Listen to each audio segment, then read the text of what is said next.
শরীর ফিট অর্থাৎ নিয়ন্ত্রণে রাখার জন্য আমাদের অবশ্যই সবজি খাওয়া প্রয়োজন। বন্ধুরা, আজকে নিয়ে আসলাম একটি সবজির রেসিপি। সবজির জন্য নিয়েছি বন্ধুরা, এখানে নিয়েছি শসা, তারপরে চিকেন, সসিস, টমেটো এবং নিয়েছি কাঁচামরিচ, আর তার সাথে নিয়েছি ডিম। আজকে এই কয়টা আইটেম নিয়ে বন্ধুরা একটি রেসিপি পাক করব। কেমন হবে সবাই একটু কমেন্টে জানিয়েন। প্রথমে কড়াইতে নিয়ে নিচ্ছি বন্ধুরা কতগুলো সাদা তেল, হালকা একটু।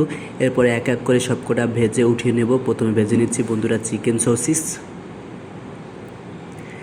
সসিসটা নাড়াচাড়া দিয়ে দেখুন যে সময় একটু হয়ে যাবে তখন একটা প্লেটে আবার উঠিয়ে নিচ্ছি। এরপরে ভেজে নেব বন্ধুরা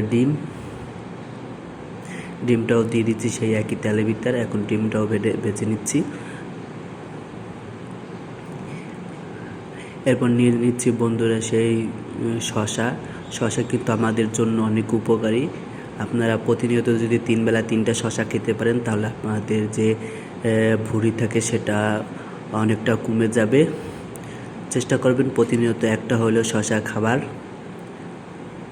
এরপর দিয়ে দিচ্ছি বন্ধুরা সেই টমেটো, সাথে একটু কাঁচামরিচও দিয়ে দিয়েছিলাম বন্ধুরা। এখন এক এক করে যা ভেজে রেখেছিলাম সেগুলো দিয়ে দিলাম।